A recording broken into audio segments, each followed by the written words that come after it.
इस वीडियो में हम वॉइड के बारे में पढ़ेंगे। वॉइड जिसे हम रिक्ति भी कहते हैं। देखिए, इससे पहले हमने क्लोज पैकिंग या निविड संकुल के बारे में पढ़ा था। जब हमने पार्टिकल का अरेंजमेंट किया था तो हमने देखा था कि पार्टिकल के बीच में, चाहे वो 2D अरेंजमेंट हो या फिर 3D अरेंजमेंट हो, पार्टिकल के बीच में कुछ खाली गैप पाया जाता है, कुछ खाली स्थान पाया जाता है, जिसे हमने वॉइड कहा था। यहाँ पर ये पार्टिकल का 2D अरेंजमेंट है। इसमें इन पार्टिकल के बीच में कुछ खाली स्थान दिखाई दे रहे हैं। इसी खाली स्थान को हम वॉइड कहते हैं। यहाँ पर अगर हम बात करें इस 2D अरेंजमेंट की, इस 2D अरेंजमेंट में काफ़ी सारी वॉइड दिखाई दे रही है। यहाँ पे देखो, इस 2D अरेंजमेंट में से हम कुछ पार्टिकल को इस प्रकार से निकालते हैं। अब ध्यान से देखिए, जो ये पार्टिकल हमने यहाँ पर निकाले हैं, इनके बीच में कुछ हमें खाली स्थान दिखाई दे रहा है। यहाँ पर जो खाली स्थान हमें दिखाई दे रहा है वो कुछ त्रिभुज के आकार का है, इस प्रकार से। तो इस प्रकार का जो वॉइड 2D में बनता है, इसे हम कहते हैं त्रिकोणीय समतलीय रिक्ति कहा जाता है। इसे हम ट्राईएंगुलर प्लेनर भी कहते हैं। देखिए, जो ये त्रिकोणीय समतलीय रिक्ति बनती है वो हमेशा 2D शेप में ही बनेगी। सारी की सारी जो 2D में पाई जाती हैं वो सारी की सारी रिक्तियाँ ट्राईएंगुलर प्लेनर ही होती है।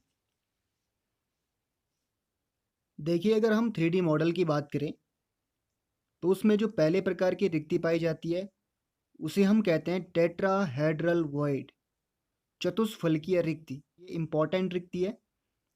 देखिए, हम यहाँ पर पार्टिकल के 3D अरेंजमेंट की बात कर रहे हैं। 3D अरेंजमेंट से मतलब क्या है कि पार्टिकल की एक लेयर हमारे पास इस प्रकार से होगी और इस लेयर के ऊपर कुछ इस प्रकार से पार्टिकल उपस्थित होंगे, तो इसे हम कहेंगे 3D अरेंजमेंट। तो जब हम पार्टिकल को 3D में अरेंज करते हैं तो वहाँ पर भी हमें पार्टिकल के बीच में कुछ रिक्तियाँ प्राप्त होती हैं। उस 3D अरेंजमेंट में से यदि हम कुछ पार्टिकल को इस प्रकार से निकालें, देखिए, यदि पार्टिकल हमारे पास इस प्रकार से हो कि एक लेयर के पार्टिकल इस प्रकार से, और यदि हम इसके ऊपर, इस रिक्ति के ऊपर कोई दूसरा पार्टिकल रख दें तो हमें कुछ इस प्रकार का डायग्राम प्राप्त होता है।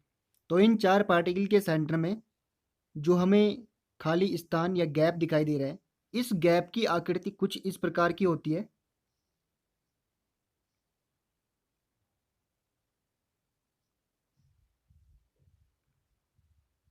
जिसे हम टेट्राहेड्रल भी कहते हैं। देखिए, आपने टेट्राहेड्रल का जो स्ट्रक्चर है वो पहले भी देखा होगा। अगर हम CH4 का एग्जांपल ले लें तो वहाँ पे कुछ इस प्रकार की आकृति बनती है, जिसे हम टेट्राहेड्रल स्ट्रक्चर कहते हैं। यहाँ पर इन पार्टिकल के बीच में इसी प्रकार की आकृति पाई जाती है या इसी प्रकार की रिक्ति पाई जाती है, जिसे हम टेट्राहेड्रल वॉइड या चतुष्फलकीय रिक्ति कहते हैं। इसी चीज़ को हम 3D मॉडल की मदद से समझने का प्रयास करते हैं, ताकि आप टेट्राहेड्रल जो वॉइड बनती है उसको आसानी से समझ सको। देखिए, अब हम टेट्राहेड्रल वॉइड को इस मॉडल की मदद से समझने का प्रयास करते हैं। यहाँ पर एक 3D मॉडल दिखाई दे रहा है, जिसमें कि 3 पार्टिकल के नीचे वाली लेयर में और एक पार्टिकल इसके ऊपर है। अगर इन 4 पार्टिकल के बीच में ध्यान से देखा जाए तो इन 4 पार्टिकल के बीच में हमें कुछ गैप दिखाई देता है। इसी गैप को हम वॉइड कहते हैं।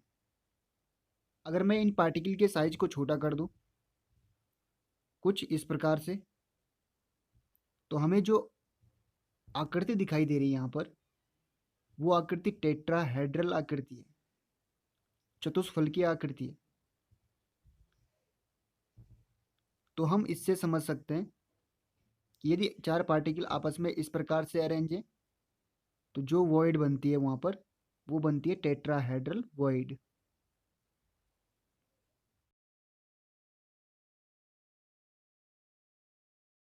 देखिए, यहाँ पर इस 3D मॉडल के बीच में हमें जो डायग्राम दिखाई दे रहा है वो भी किसका डायग्राम है, वो भी एक टेट्राहेड्रल स्ट्रक्चर बना रहा है।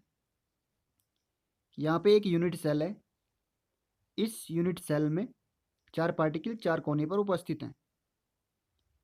अगर इन पार्टिकल के साइज को बड़ा कर दिया जाए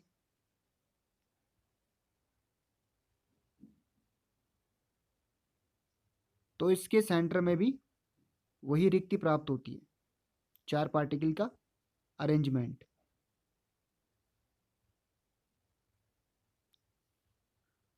कुछ इस प्रकार से। यहाँ पर देखिए, अगर हम एफसीसी यूनिट सेल की बात करें, ये हमारे पास एफसीसी यूनिट सेल हैं। हमने यहाँ पर सिर्फ इस एफसीसी यूनिट सेल के एक कोने को लिया है। यहाँ पर इस वाले कोने को, इस वाले कोने को, ये कोने का पार्टिकल है, ये बड़ा वाला, ये फलक का पार्टिकल है, और ये भी फलक का पार्टिकल है, और इसके नीचे वाला भी ये फलक का पार्टिकल है। तो फलक केंद्रित घनीय कोशिका होती है, उसमें भी हमें जो रिक्ति प्राप्त होती है वो टेट्राहेड्रल रिक्ति ही प्राप्त होती है। वैसे अगर मैं इस कोने की बात करूं तो यहाँ के भी 4 पार्टिकल होंगे, 1 2 3 4। तो ये भी क्या बनाएंगे, टेट्राहेड्रल, और इस कोने के भी क्या बनाएंगे, टेट्राहेड्रल। तो हम कह सकते हैं कि हमारे पास जो एफसीसी यूनिट सेल होती है वहाँ पर टेट्राहेड्रल कुछ इस प्रकार से बनते हैं। यदि हम 3D पैकिंग में दूसरे प्रकार की वॉइड की बात करें तो उसे हम ऑक्टाहेड्रल वॉइड कहते हैं। देखिए, पार्टिकल यदि इस प्रकार से अरेंज हो, 3 पार्टिकल इसके नीचे और 3 पार्टिकल इस प्रकार से, जैसे कि इस सेकंड नंबर के डायग्राम में इसके 3 पार्टिकल इस प्रकार से हैं और इसमें इस प्रकार से ये पार्टिकल रखे हैं। देखिए, यहाँ पर जो वॉइड बनती है कुछ इस प्रकार से बनती है। यहाँ पे पार्टिकल होगा, यहाँ पे पार्टिकल, और यहाँ पे इस प्रकार से पार्टिकल होंगे। 6 पार्टिकल होंगे, जैसे यहाँ पर है और यहाँ पर है, और इनके बीच जो वॉइड बनता है वो कुछ इस प्रकार से बनता है।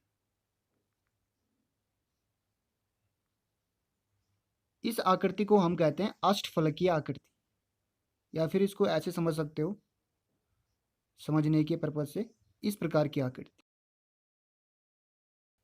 या फिर इस प्रकार की आकृति समझ सकते हो। तो जो यहाँ पर ये आकृति बनती है उसे हम कहते हैं ऑक्टाहेड्रल वॉइड। यदि हम यूनिट सेल के अंदर ऑक्टाहेड्रल वॉइड को देखें, यहाँ पर देखो, ये सारी की सारी एससीसी यूनिट सेल हैं, जिसे हम सरल घनीय एकक कोशिका भी कहते हैं, क्योंकि इसके पार्टिकल सभी के सभी क्या हैं, कोने पर उपस्थित हैं। यहाँ पर देखिए, यदि इस लेयर को मैं ये वाली ऊपर वाली लेयर ले लूँ और एक लेयर यहाँ पर इस प्रकार से बनाऊँ, कुछ इस प्रकार से, और इस वाली लेयर को मैं ये मानूँ, तो यहाँ पर जो हमें डायग्राम मिलेगा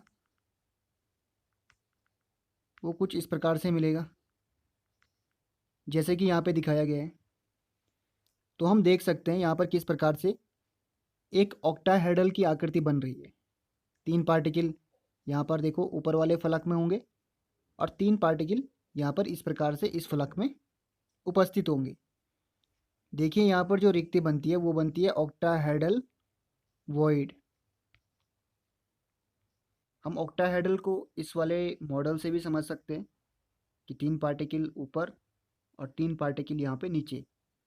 तो जो यहाँ पे जो इनके बीच में जो वॉइड बनेगी वो हमेशा कौन सी बनती है, ऑक्टाहेड्रल वॉइड ही बनती है। देखिए, अगर हम लास्ट प्रकार के वॉइड की बात करें, यदि पार्टिकल 3D में इस प्रकार से अरेंज है, 4 पार्टिकल इस प्रकार से और 4 पार्टिकल इसके ऊपर इस प्रकार से, यहाँ पर जो रिक्ति बनेगी, ये जो वॉइड बनेगा कुछ इस प्रकार का बनेगा। तो हम कह सकते हैं कि जब पार्टिकल इस प्रकार से अरेंज हो तो यहाँ पर जो वॉइड बनता है उसे हम कहते हैं घनीय रिक्ति, क्यूबिक वॉइड। देखिए जो अभी तक हमने पढ़ा, हम समराइज करें। पहले हमने 2D मॉडल में पढ़ा था, तो 2D मॉडल में एक ही प्रकार की 2D मॉडल में एक ही प्रकार की वॉइड पाई जाती है, जिसे हमने कहा था त्रिकोणीय समतलीय रिक्ति या ट्राइएंगुलर प्लेनर वॉइड। देखिए हमने जो दूसरे प्रकार का वॉइड था हमने 3D मॉडल में पढ़ा था, इसको कहते हैं टेट्राहेड्रल वॉइड या चतुष्फलकीय रिक्ति। फिर हमने जो 3D मॉडल में तीसरे प्रकार का वॉइड पढ़ा था उसको हम कहते हैं ऑक्टाहेड्रल वॉइड या जिसे हम कहते हैं अष्टफलकीय रिक्ति। हमने फिर 3D मॉडल में लास्ट प्रकार के वॉइड को पढ़ा था जिसे हम कहते हैं घनीय रिक्ति या क्यूबिक